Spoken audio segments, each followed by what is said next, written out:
Venga, ya estamos. Bueno, vamos a orar y comenzamos. ¿Alguien que ore, por favor? Gracias, Padre, por el día de hoy, por este encuentro contigo, con mis hermanos y mis hermanas.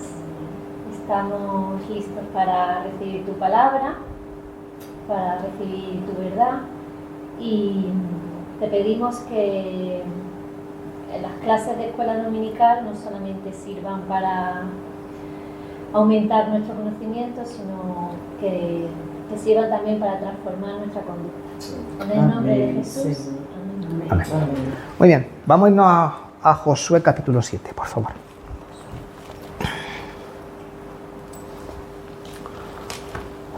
Bueno.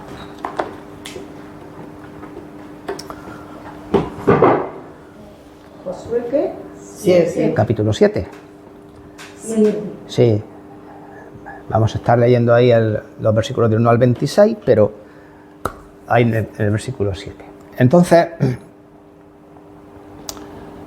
como vimos la semana pasada, el capítulo 6 de Josué termina con una gran victoria, ¿no? Que fue la conquista de Jericó, ¿no? Con la caída de las murallas, y lógicamente todo el pueblo pues estaba jubiloso.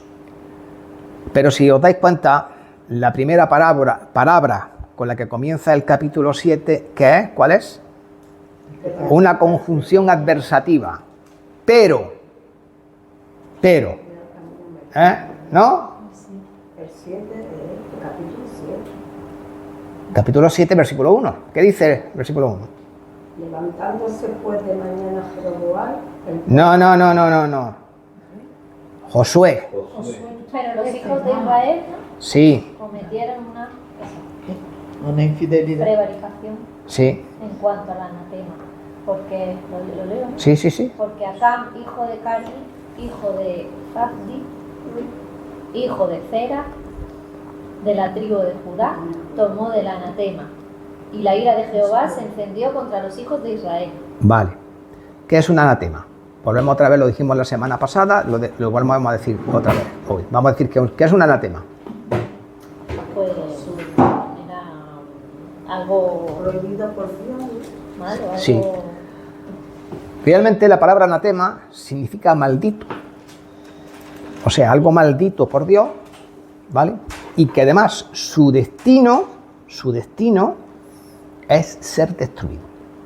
Tiene que ser destruido, ¿vale? O sea, entonces, sin embargo, si os dais cuenta, dice que cometieron prevaricación en cuanto al anatema. O sea, que alguien se quedó, ahora veremos qué es lo que ocurre, se quedó con algo de aquel botín, ¿no?, que había en la ciudad de Jericó, que no tendría que haberse quedado.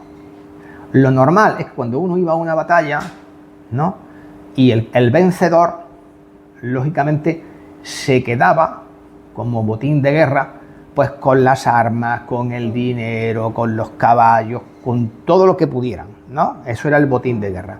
Eso era lo normal. Pero en este caso, Dios les dijo, antes de que entrasen, vamos a ir al capítulo anterior, al capítulo 6, y al versículo 18, les dijo esto: pero vosotros, ¿no?, guardaos del anatema, ni toméis cosa alguna del anatema, no sea que hagáis anatema al campamento de Israel, ¿no?, y lo turbéis. O sea, que por el pecado de un solo hombre, o de varios, ¿no?, todo el pueblo quedaba contaminado por el anatema. Bien. Entonces, vamos a ver en este capítulo también cómo Josué, después de haber conquistado, bueno, Josué no, cómo Dios, ¿vale?, aunque Josué dirigió la batalla, todo el demás, ¿no?, digamos, conquista Jericó, y entonces se dirigen a conquistar su siguiente ciudad. La siguiente ciudad era una ciudad pequeñita, llamada Hai, ¿no? Llamada Hai. Sin embargo, ahora lo vamos a ver, cuando van allí a conquistarla, y Hai es una ciudad muy pequeñita comparada con Jericó, les dan pa'l pelo. Les dan pa'l pelo. O sea, unos pocos derrotan a una parte del ejército de Israel, ¿vale? Y no solamente eso, les persiguen y les causan 36 bajas. Mueren 36 de los soldados. Bien. Entonces, ¿qué es lo que hizo que inmediatamente después de tener una victoria tuvieran una gran derrota? Bueno, vamos a averiguar eso. Sí. Bueno, la primera causa, ¿no?, sería su autoconfianza. Esta es la primera causa.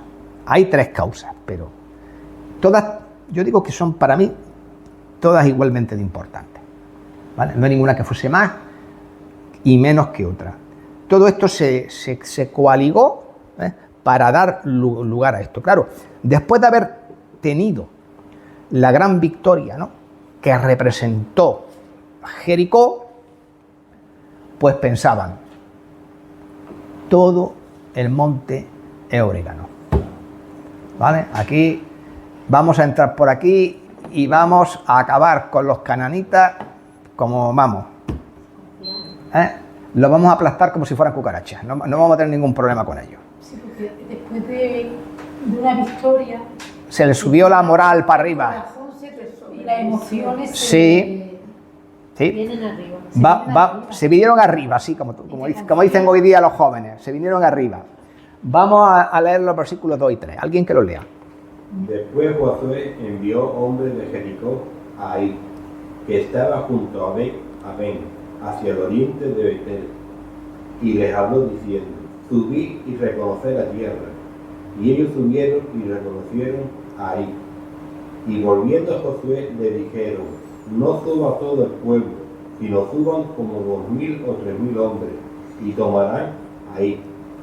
No fatiguéis a todo el pueblo yendo allí, porque son pocos. Vale, pues ya está, hasta ahí. Fijaros, aquí se ve, ¿no?,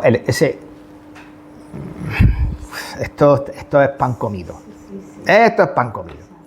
Porque Hai, en primer lugar, no se dice Ai, se dice Hai. Es una ciudad, en hebreo, es una H aspirada como una J. Bueno, entonces Hai era una ciudad mucho más pequeña que Jericó. Mucho, ¿no? Es una ciudad de unos 10.000, 12.000 personas. Una ciudad, pues eso, comparada con Jericó, mucho más pequeña. Por su parte, ¿no?, Israel tenía un ejército como de 30.000 hombres armados, ¿no? Aquí era 1 millón y pico de personas, o 2 millones de personas, pero el ejército tenía unos 30.000. Y luego, claro, José, prudentemente, como hacen todos los militares, envió unos espías para reconocer el terreno, ¿no?, y a ver con qué se iban a enfrentar. Y entonces estos espías le dan un informe donde su actitud era decididamente carnal, autosuficientemente carnal. Y si lo parafraseamos sería como decir, podemos con esto, ¿no? No es una gran cosa. Ya está. Y fijaros que para ningún lado mencionan a Dios, por lo cual quiere decir, esto incluso sin la ayuda de Dios lo podemos hacer nosotros. Bien. Pan comido. Esto es pan comido, efectivamente. ¿Qué es lo que pasa? Pues que justamente cuando un cristiano ha tenido una gran victoria en su vida, existe este mismo peligro. Se llena de autoconfianza, ¿vale? Y piensa que como lo que va a enfrentar es algo pequeño, Más pequeño pequeño que lo otro que ha tenido, esto es pan comido. Señor, descanse. Esto es pan comido, sí. Señor, descansa un ratico que esto ya me encargo yo. más o menos. Vale, y entonces se nos olvida un principio bíblico que todo creyente debería siempre tener muy presente en su vida. Esto lo dijo el Señor Jesucristo. Juan 15:5. Yo soy la vid, vosotros los pámpanos. El que permanece en mí y yo en él, este lleva mucho fruto. Porque separados de mí, ¿qué? Nada podéis hacer. Ni lo pequeño ni lo grande. Ni lo pequeño ni lo grande. Efectivamente, nada. Y justamente, pues este principio se ve que se quebranta. Y lo vamos a ver en esto y en otras cosas que hay a continuación. Entonces, esto es justamente uno de los momentos más peligrosos de la vida de un cristiano. Porque después de una gran batalla, ¿vale? Cuando se enfrenta a algo que le parece pequeño, como a los israelitas les parecía pequeño Jai, ¿vale? Pero sin embargo, lo que debería crecer en nosotros no es la autoconfianza, ¿no? Sino la fe en Dios para poder afrontar la próxima prueba, sea grande o sea pequeña, ¿no? Vale. Porque ningún cristiano habrá alcanzado jamás la fortaleza espiritual que le permita resistir un ataque del diablo sin la ayuda de Dios. ¿Vale? Eso es otra gran verdad que muchas veces también se nos suele olvidar, ¿no? Y tenemos que recordar también, por ejemplo, lo que dijo el apóstol Pablo en Romanos 7:18. Y esto lo dijo el apóstol. Imaginaros, y creo que nadie aquí puede decir que el apóstol Pablo era un cualquiera. Creo que sabía muy bien lo que hablaba. Dice, y yo sé que en mí, esto es, en mi carne, no mora el bien. Porque el querer el bien está en mí, pero no el hacerlo. Si yo sé lo que tengo que hacer. Yo creo que todos los cristianos sabemos que tenemos que orar, que depender de Dios. Pero lo hacemos, eso es otra historia. Eso es otra historia. Una cosa es exactamente la teoría y otra es la capacidad de que a la hora de la verdad aplicar la carne no te venza. Claro, no te venza. Y obras en el Vale. espíritu. Y por supuesto, también el apóstol Pablo escribió algo, ¿no? Hay que saber depender de la gracia de Dios. Hay que saber depender de la gracia de Dios. Recordáis que él ya tenía una enfermedad, ¿no?, que le acompañó toda su vida en los ojos. Y entonces él dice que él le pidió al Señor que se la quitase hasta 3 veces. Y entonces el Señor le responde, y me ha dicho, bástate mi gracia, porque mi poder se perfecciona en la debilidad. Por tanto, de buena gana me gloriaré más bien en mis debilidades, para que repose sobre mí el poder de Cristo. ¿Y por qué es eso? Porque cuando uno reconoce... ¿Por qué cuando somos débiles somos fuertes? Porque cuando uno reconoce esa debilidad y sabe que no puede hacerlo con su Ahí cuando fuerza, dependemos de él. y es cuando tú notas realmente la manifestación de Dios, porque ves que es su poder. Que tú Y no es eres. cuando dependes de Dios para hacer lo que tienes que hacer. Y entonces ahí es cuando uno vence. O sea, curiosamente, cuanto más conscientes somos de nuestra debilidad, más fuertes somos. Sin embargo, cuanto más fuertes somos, pues estúpidamente, fíjate una cosa, que hay contradicción, más débiles. Somos más débiles, no somos más fuertes. Bueno, ¿cuál es la segunda causa de la derrota? Bueno, pues la segunda causa de la derrota fue un descuido imperdonable. O sea, después de que recibió Josué el informe de los espías, en vuestra opinión, ¿qué debería haber hecho? Consultar a Dios. O sea, ir en oración y decirle, bueno, los espías dicen esto. ¿Qué dices tú? ¿Qué dices tú? O yo pienso esto, pero ¿qué dijeron? Bueno, vamos a leer los versículos del 3 al 6. ¿Alguien lo lee, por favor? Del 3 al 6. Josué 7, versículos del 3 al 6. Y volviendo a Josué le dijeron, no suba todo el pueblo, sino suban como 2.000 o 3.000 hombres, y tomarán a Jai.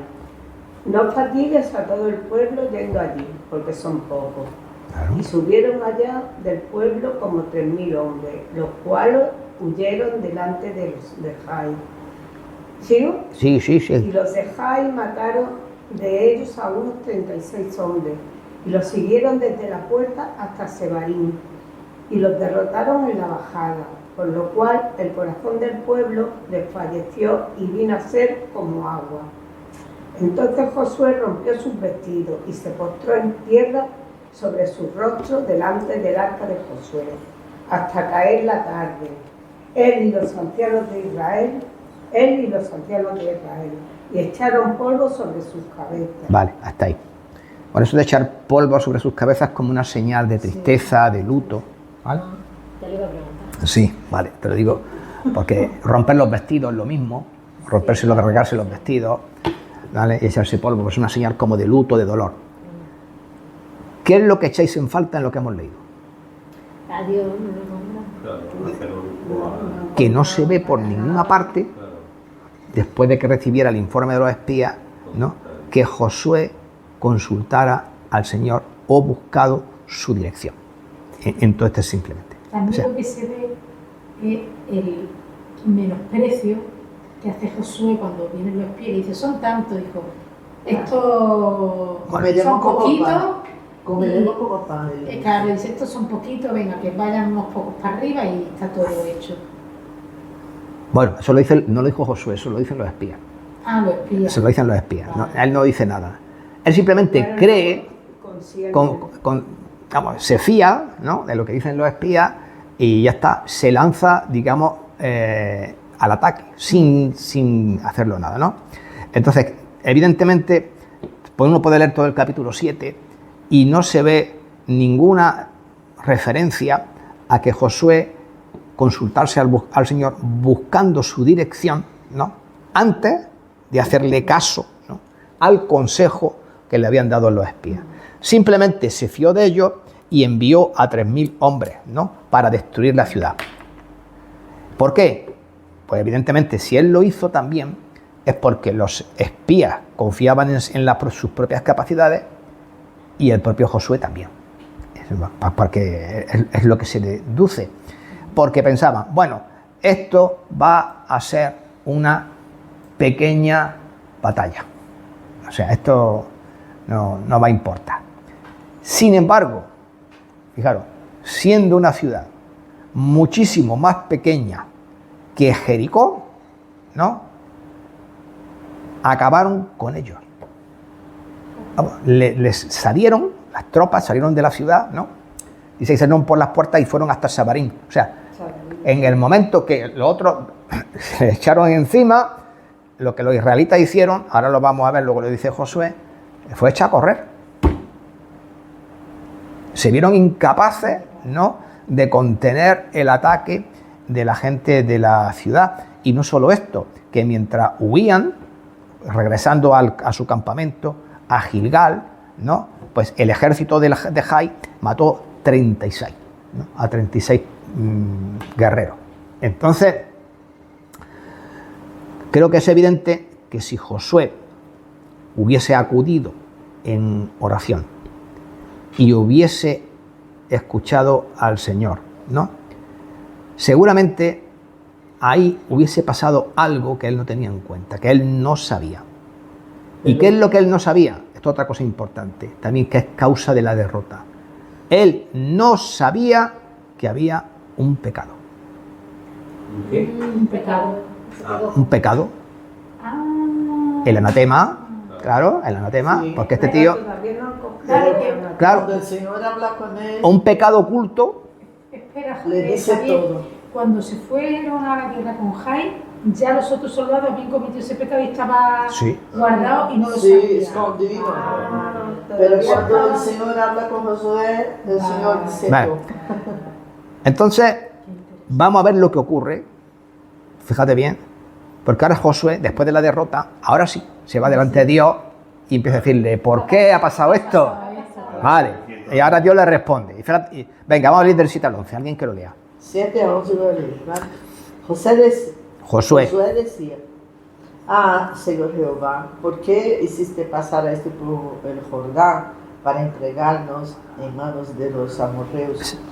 Una cosa Y que nos interesante, destruían? una cosa interesante, ¿qué está pasando aquí? Está poniendo la culpa en Dios. Toma castaña.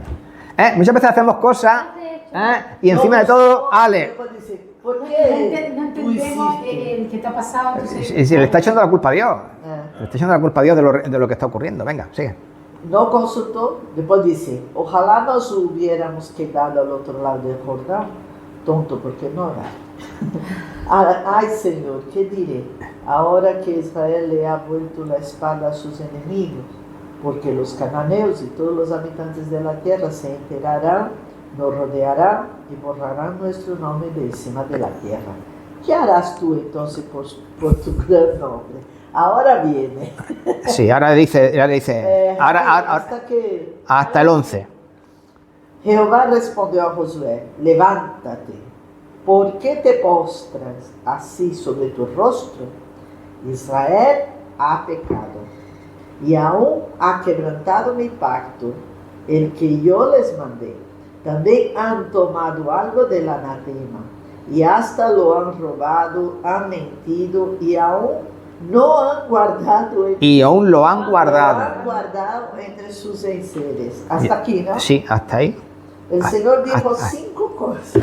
El Señor le dijo, si vaya al 6:18, otra vez, que no cogieran nada.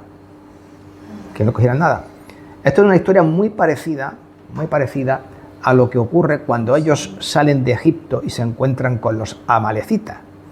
Entonces, cuando llegan a los amalecitas, que es esta tribu que vivía como al norte de la península del Sinaí, ¿vale? Ellos no iban en guerra, simplemente iban a cruzar. Y entonces se le presenta el ejército de los amalecitas y le dice, oye, le dije Moisés, no estamos en guerra con vosotros ni venimos contra vosotros, simplemente queremos pasar lo que es vuestro territorio, vuestra nación, porque nos encaminamos hacia la... Y los dijeron, no, por aquí no pasáis, no sé qué, no sé cuánto. Y luego si uno va a Hebreo, y hubo una batalla, esta famosa, donde Josué estaba librando la batalla y Moisés estaba en lo alto de una colina, ¿recordáis? De un lado estaba Aarón, que sostenía los brazos de Moisés en alto, y del otro lado estaba Ur, que sostenía el otro brazo, porque cada vez que Moisés se le cansaban los brazos y bajaban los brazos, los amalecitas prevalecían, ¿vale? Entonces al final ganaron la batalla. Pero si uno también luego va a Hebreos y lee sobre este episodio, se dice también que los amalecitas atacaron traicioneramente por la retaguardia, matando a las mujeres, a los niños y a los ancianos. Entonces Dios les maldice por eso y le dijo, esto que ha pasado no quedará sin castigo. Y luego fue cuando el primer rey de Israel, Dios le dice, tienes que ir en busca de los amalecitas. ¿Y qué hizo Josué? Se quedó también le dijo, no tomarás del anatema. ¿Y qué hizo Josué? Saúl. Perdón, estaba con Josué. ¿Y qué hizo Saúl? Pues lo mismo que ha pasado aquí. Vio ropa, vio dinero, vio joyas, dijo, esto para mí. Y se lo quedó. ¿Vale? Y pasó exactamente la misma historia. ¿Vale? Son dos casos muy parecidos porque los amalecitas se opusieron a la voluntad de Dios. ¿Y por qué también ocurre esto en Jericó? Porque dice que Jericó estaba cerrada y muy cerrada. No querían, se podían haber rendido, pero no querían rendirse y dejar, digamos, el paso expedito al pueblo de Dios. Y como no quisieron, pues esto fue la consecuencia. Bien, después, entonces, ¿esto qué nos enseña a nosotros? Bueno, pues esto, trasladándolo a nuestros días, ¿qué nos dice? Pues la palabra de Dios nos dice, por ejemplo, en Efesios 6:18, orando en todo tiempo, con toda oración y súplica en el Espíritu, velando en ello con toda perseverancia y súplica por todos los santos. La primera cosa es que todos nosotros tenemos que orar en todo tiempo. Eso es lo primero que tenemos que aprender. Que hay que orar para cualquier cosa, en todo tiempo, ¿no? Venga, esto es la primera cosa que creo que tenemos que aprender. Aquí no ocurre. La segunda cosa que tenemos que tener en cuenta es que nosotros estamos aquí para obedecer con prontitud a lo que Dios nos diga, ¿no? A lo que Dios nos diga, no para hacer lo que a nosotros nos dé la gana, ¿no? Y fijaros lo que ocurre también después de que ocurre este incidente y Dios le dice a Josué, diciendo, levántate, ¿por qué te postras así sobre tu rostro? Como diciendo, Josué, ya es demasiado tarde para esto. Ya lo que ha pasado, ha pasado. Ya no hay remedio. Entonces, uno puede darse cuenta que el principio de orar y consultar a Dios con regularidad en nuestra vida es algo importante. Y fijaros aquí, como un gran líder, como fue Josué, falló en esta ocasión para buscar a Dios, ¿no? Y tenemos que recordar una cosa, porque a veces pensamos, bueno, es que si es un asunto importante le consulto a Dios, pero si es un asunto pequeño, pues no le consulto a Dios, porque ¿para qué es una cosa pequeña?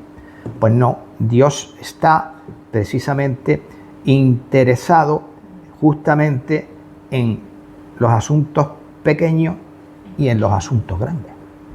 No solamente en los grandes, sino los grandes y los pequeños.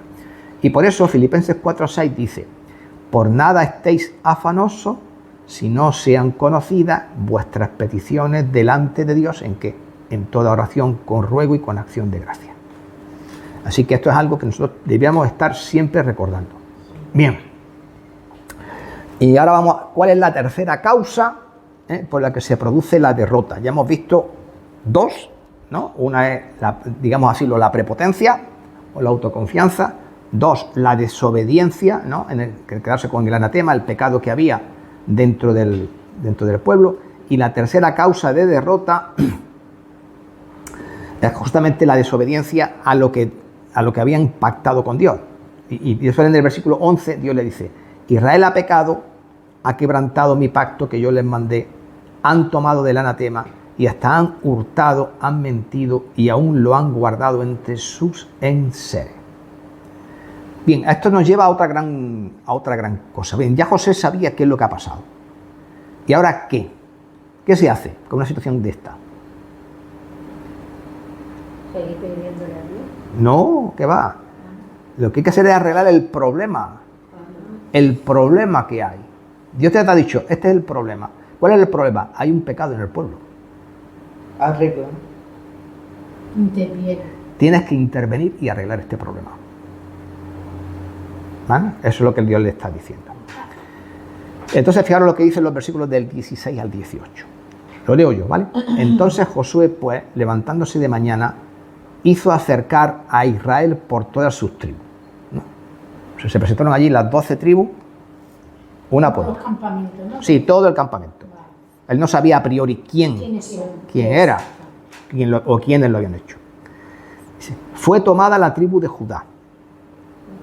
O sea, fíjate lo que dice. No entra en muchos detalles. O sea, en alguna manera, Dios empieza a dirigirle. A ver qué es lo que pasa. Entonces, de entre las 12 tribus, se escoge la tribu de Judá. ¿Vale? Y haciendo acercar a la tribu de Judá, fue tomada la familia de los de Zera. Imaginaros, pues serían X número de personas. Sí, sí. De Zera. Y luego, haciendo acercar a la familia de Zera, tomó a los varones. Y de todos los varones fue tomado Zabdi. Hizo acercar su casa por todos sus varones, la familia de Zabdi. Y fue tomado Acam, hijo de Carmí, hijo de Zabdi, hijo de Zera, de la tribu de Judá. O sea, que Dios condujo a Josué hasta la persona, ¿no?, que había participado del anatema. O sea, que cogió aquellas cosas que estaban prohibidas. Y una vez que ya sabía quién era el culpable, ¿no?, lo agarra allí enfrente, ya a solas seguramente con él, y le reprende, vamos, le echa una bronca de campeonato. Y no solamente una bronca, ahora veremos lo que pasa, porque esto trajo cola, ¿no? 19 al 22. ¿Alguien que lo lea? Entonces Josué dijo a Acán: Hijo mío, da gloria a Jehová, el Dios de Israel, y dale alabanza, y declárame ahora lo que has hecho, no me lo encubras. Y Acán respondió a Josué diciendo: Verdaderamente yo he pecado contra Jehová, el Dios de Israel, y así he hecho. Pues vi entre los despojos un manto babilónico muy bueno, y 200 siclos de plata, y un lingote de oro de peso de 50 siclos, lo cual codicié y tomé. Codicia. Codicié y tomé. Y aquí que está escondido bajo tierra en medio de mi tienda, y el dinero debajo de él. El 22. Josué entonces envió mensajeros, los cuales fueron corriendo a la tienda, y aquí estaba escondido en su tienda, y el dinero debajo de él. Bueno, fijaros bien lo que está ocurriendo ahí. Entonces, claro, como ya le pillan, como se suele decir, con las manos en la masa, ¿no? Entonces Acán reconoce que había desobedecido y que había tomado el anatema. Admite su pecado, pero ¿qué ocurre? No. Ahí falta algo. ¿No se arrepiente? No se arrepiente. ¿Por qué no se arrepiente? Él confiesa, pero... Confiesa, pero no se arrepiente. Porque pues, sí, míralo, sí. Pues vi entre los despojos, más tomar el bueno, los ciclos de plata, está diciendo, confiesa el pecado, ¿no? Y es aquí que no justifica, pero tampoco se arrepiente. O sea, no dice, José, lo siento, sé que lo he hecho mal, que no debía, nada. No, ahí reconoce cuando dice pecado contra Dios. Sí, eso pero es un arrepentimiento. reconoce el pecado, Pues eso ya es arrepentimiento. pero no se arrepiente. No dice, yo he hecho, me reconozco que he desobedecido. Sé que he pecado, pero no dice, esto no se ve ahí. Entonces reconoce la desobediencia, reconoce que ha tomado del anatema, pero en ningún momento dice, mira, yo me arrepiento en polvo y ceniza y me echo tierra por encima, ¿no? Como hicieron los otros. Entonces, y otra cosa importante, que también aparece ahí, es que lo confiesa porque le han pillado, como se suele decir. Pero en el pasaje tampoco se hace mención a que nunca él confesara su pecado delante de Dios. Porque de hecho, hasta que no le pillan, Claro, estaba callado. Sí, no se arrepiente. Entonces no estaba arrepentido. Si se hubiese arrepentido, Sale antes. él mismo hubiese salido voluntario, por decirlo de alguna manera, y hubiese dicho, yo lo he hecho, yo he metido la pata, yo soy quien lo ha hecho, ¿no? Bueno, entonces vamos a detenernos un momento y vamos a reflexionar qué es lo que pasa con Acán. Primero, fijaros bien, vamos a subrayar algunas cosas. Dice, versículo 21, pues vi, ¿no? Bien. Vi el anatema. Segundo, ¿qué dice? Codicié. Codicié el anatema. Y tercero, tomé el anatema, ¿no? Bien, vamos a traer esto al Nuevo Testamento, a nuestros días. Y entonces, fijaros lo que dice 1 de Juan 2, versículos 15-16. No hay ni al mundo ni las cosas que están en el mundo. Si alguno ama al mundo, el amor del Padre no está en él. Porque todo lo que hay en el mundo, los deseos de la carne, los deseos de los ojos y la vanagloria de la vida, no provienen del Padre, sino del mundo. Entonces, ¿qué es lo que hizo Acán? Violó los tres principios bíblicos, ¿no? Vio los objetos del anatema. Esto fue también porque este es el primer paso, que te entre por los ojos. Esto también, por ejemplo, le pasó a quién, al rey David. Al rey David. Salió a la terraza, vio a Betsabé y en vez de haberse dado la vuelta y haberse metido otra vez para su casa, dijo que me traigan unos prismáticos que la quiero ver más de cerca. ¿Vale? Y claro, lo siguiente, ¿cuál fue? No, y si os dais cuenta, esto mismo fue también lo que hizo el rey. Codició a una mujer que no era suya. Pero fíjate tú que el mismo pasó también nos llegó David. David no confesó antes ningún momento. Sí, lo mismo. Hasta que no vino Natán, y le sacó los colores. Y le sacó los colores. Por decirlo de alguna manera. Sí, que es verdad. El pasaje es completamente superponible, ¿no? Sí. El uno al otro. Y luego finalmente Acán tomó de los objetos del anatema, que eran cosas mundanas, que él deseaba, que estas son evidentemente la vanagloria de la vida. Un manto babilónico bien elegante, ¿vale? Pues en nuestros días sería un Mercedes, ¿no? Un Jaguar, ahí para darme bien molón, para darme un paseito por Melilla presumiendo. La pasta, para poder gastar el oro, la plata. Bueno, pues lo que dice la palabra de Dios. Pero claro, la palabra de Dios dice que no amemos el mundo ni las cosas que están en el mundo. Estos son nuestros anatemas. Este es el anatema nuestro. Porque no es que en el Nuevo Testamento te diga la palabra de Dios, esto es anatema y esto no es anatema. Pero este es el anatema moderno. Vale, muy interesante. Esto es el anatema moderno. Los deseos de los ojos, los deseos de la carne y la vanagloria de la vida. Este es el anatema moderno. Y que las cosas comienzan por los ojos es una cosa bastante interesante, porque hay muchos versículos en la Biblia que apoyan esto. Y por ejemplo, Job 31 dice: hice pacto con mis ojos. Decía Job: ¿cómo pues he de mirar yo a una virgen? Es decir, no voy a mirar lo que no debo mirar. No voy a mirar a una mujer que no sea la mía. Y luego, en Lamentaciones 3:51, dice: mis ojos se contristaron mi alma por todas las hijas de mi ciudad, ¿no? Y aparta mis ojos de que no vean la vanidad y avívame en el camino. ¿Por qué? Porque, a ver, si uno se expone, ya lo he dicho yo creo que 35.000 veces, si uno se pasea por el filo de la navaja, lo más probable es que termines cortante. Quien se expone a la tentación, lo más probable es que caiga. Esto me recuerda el famoso chiste del borracho ¿no? Que quiere dejar de beber. Pasa delante de un bar, dice: no entro.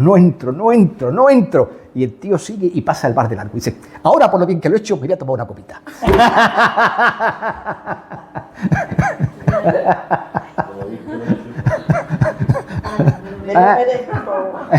¿Me entendéis? Si tú lo que haces es no pasar por donde están los bares, vamos, ¿qué es lo que hay que hacer? Yo siempre he dicho que la mejor manera de apartarse de la tentación, de no caer en la tentación, es apartarse de ella.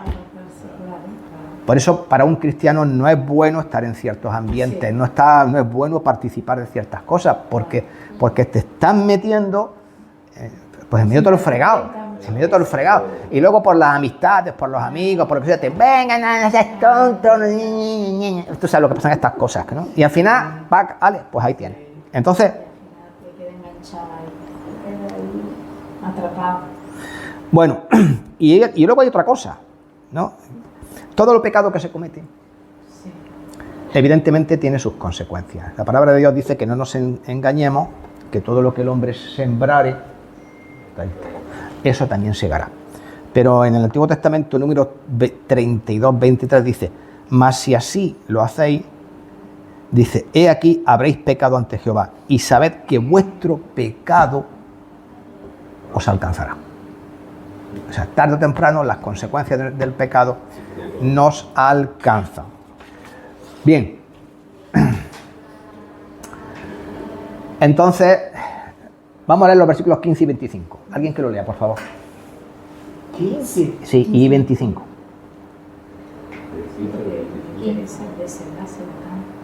Léela ahora.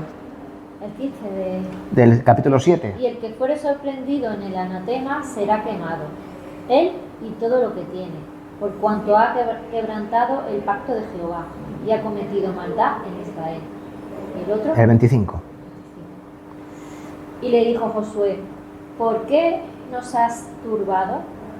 Túrbete Jehová en este día. Y todos los israelitas los apedrearon y los quemaron después de apedrearlos. ¡Hala! La consecuencia. Bien, esto parece muy, cuando uno lo lee, porque en el Antiguo Testamento, vamos a ver, la manera en que se arreglaban las cosas eran como muy drásticas, ¿no? Eran muy drásticas. Entonces, generalmente, el delito, el de haber cometido un pecado de anatema, se castigaba con la muerte. Se castigaba con la muerte. Y por eso en el 25, ¿no? Por eso al final le sacan fuera del campamento, ¿no? Y entonces todo el mundo empezó ahí a apedrearlo hasta que murió. ¿A él, Acán? Sí, Acán. Y el otro, ¿no? Que Acán. Es que hablan plural, ¿no? Los apedrearon. Lo apedrearon. Porque pillaron a Acán y al otro. Eran dos, pasa que... No, Acán se menciona, no sé. Acán y a su familia. Y ya está. Bueno, entonces el contexto es que un pecado no se podía permitir dentro de la congregación de Israel. Trasladado a nuestro contexto, significa que no se puede permitir ningún pecado que sea conocido. Otra cosa es lo que pasa con lo desconocido. Pero con lo que es conocido no se puede permitir dentro de la iglesia. ¿Por qué? Porque dice, no os jactéis, no es rey, un poco de levadura leuda toda la masa. ¿Vale? Entonces, en la iglesia, cuando se sabe que hay un pecado, se tiene que intervenir para eliminarlo. La finalidad no es destruir a la persona, sí que destruir el pecado, eso sí, ¿vale? La finalidad es que la persona se arrepienta y se restaure. Por ejemplo, en 1 Corintios dice que había inmoralidad en la iglesia, tanta, dice, que alguno tenía a su propia madrastra. Estaba acostando con la mujer de su padre. No era su madre, pero era la mujer de su padre. Pero no dice si era viuda o no era viuda, simplemente dice que... La mujer de su padre, era la madrastra. Era una madrastra. Entonces, a este hermano dice, el tal se ha echado al mundo para que Satanás lo zarandee. O sea, más que nada el objeto es que seguramente se le impidió la comunión en la iglesia mientras que no hubiese un arrepentimiento y confesión de este pecado. Luego, después en 2 Corintios se lee cómo este hombre se arrepiente, ¿vale? Y el apóstol Pablo dice que se le reciba, ¿no? Y se le reintegre en la iglesia, ¿vale? Entonces, hay una cosa clara también que pasa cuando hay un pecado en la iglesia. Y la iglesia, sabedora de eso, no lo hace, no trata de solucionar el problema. La palabra de Dios nos dice, en 1 Tesalonicenses 5:19, dice, no, lo voy a leer de otra manera, porque la palabra es no contristéis, no entristezcáis, pero si lo digo de esta otra manera, que no cambia el sentido, dice, no apaguéis al Espíritu Santo. ¿Vale? Y tenemos que entender una cosa, que cuando hay un pecado dentro de la iglesia, y consentido, y sabedor, ¿qué es lo que pasa? Pues la iglesia está apagando al Espíritu Santo. Entonces, en este tipo de condiciones, por ejemplo, cuando se predica la palabra de Dios, ¿creéis que Dios hace para que esa palabra bendiga a la iglesia?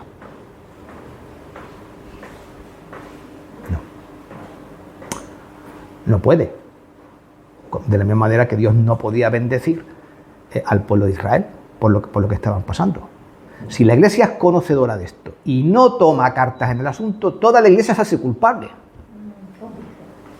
Es cómplice del problema. ¿Dios puede bendecir a la iglesia? Dios no puede. Porque lo que la iglesia está haciendo es contristando al Espíritu Santo. Entonces tiene que tomar cartas en el asunto, ¿no? Y ya sabéis lo que dice la palabra de Dios. Si tu hermano peca contra ti, ve y repréndele, estando tú ayer solo. Si te oyere, ganado a tu hermano, mas si no te oyere, toma contigo a 2 o 3 testigos. Y si no te oyere aún, dice, dilo a la iglesia, ¿no? Y si no oyere a la iglesia, pues tenlo por gentil y publicano, o sea, tenlo por alguien que no es creyente. Ya está. Y entonces hay que tomar asuntos, ¿no? Entonces está claro que cuando hay un pecado, ese pecado debe ser confrontado y debe ser tratado adecuadamente por la iglesia, ¿no? Y lógicamente, cuando una persona se arrepiente, pues trae consigo nuevamente, digamos, cuando esto se trata y se resuelve como se tiene que resolver, trae consigo nuevamente la bendición a la iglesia. Y también esto mismo fue lo que pasó con el pueblo de Israel. ¿Alguien quiere leer el versículo 26? Y levantaron sobre él un gran montón de piedras que permanece hasta hoy. Y Jehová se volvió del ardor de su ira. Y por esto aquel lugar se llama el Valle de Acor, hasta hoy. Cuando el problema fue tratado y eliminado, se lee ahí, ¿no? Dice, y Jehová se volvió del ardor de su ira. O sea, Mira todo mi lo... traducción, perdona. Sí. Así Jehová se calmó del ardor de su ira. Sí, claro, porque Dios estaba enfadado, por decirlo en alguna manera, contra lo que había pasado. Bien, yo creo que no se nos puede olvidar jamás en la vida lo que dice Isaías 59:2. ¿Qué dice Isaías 59:2? ¿Alguien lo sabe de memoria? Venga, búscalo. 59 habla del ayuno. No. ¿Vuestros pecados? Así separación entre vos y vuestro Dios. Han hecho separación entre vosotros y vuestro Dios y han hecho volver su rostro para no oír. El 2. Toda la iglesia que consiente un pecado, siendo sabedora de que está ocurriendo, y lo consiente, lo mismo que Israel tuvo que hacer frente a las consecuencias de lo que estaba pasando, toda la iglesia tiene que hacer frente a eso. No se puede consentir. ¿Qué nos dijo la palabra de Dios? Sed santos porque yo soy santo. O sea, si Dios no puede tener comunión con el pecado de ningún tipo, la iglesia tampoco. Tampoco. Y estos temas, cuando surgen, pues necesariamente tienen que ser tratados. Si es que la iglesia quiere que Dios la bendiga y la prospere en su camino. ¿Bien? ¿Hemos aprendido algo esta mañana? Pues ya está. Aquí terminamos. Todavía me queda, pero aquí no. Aquí queda para otra. Queda para otra. Queda el capítulo 8 por delante y queda para otra. Pero vamos, aquí lo vamos a dejar, ¿vale? Son menos cuarto. Pues nada, alguien que ore y terminamos. Señor, queremos agradecerte porque una vez más el Espíritu de Dios nos lleva a la santidad, a entender, Señor, la consecuencia del pecado, que debemos buscarte, que debemos escuchar tu voz, que no debemos, Señor, hacer la cosa pensando que podemos, por verla pequeña, pero, Señor, esa humildad y esa dependencia, Señor, que tiene que ser parte de nuestro día a día. Perdónanos, Señor, cuando muchas veces hacemos sin consultarte. Ayúdanos, Señor, a tener en cuenta y poner en práctica en el nombre de Jesús. Amén. Francisco, ¿quieres apagar aquello? Esperad, no os vayáis. No os vayáis. No nos vayamos.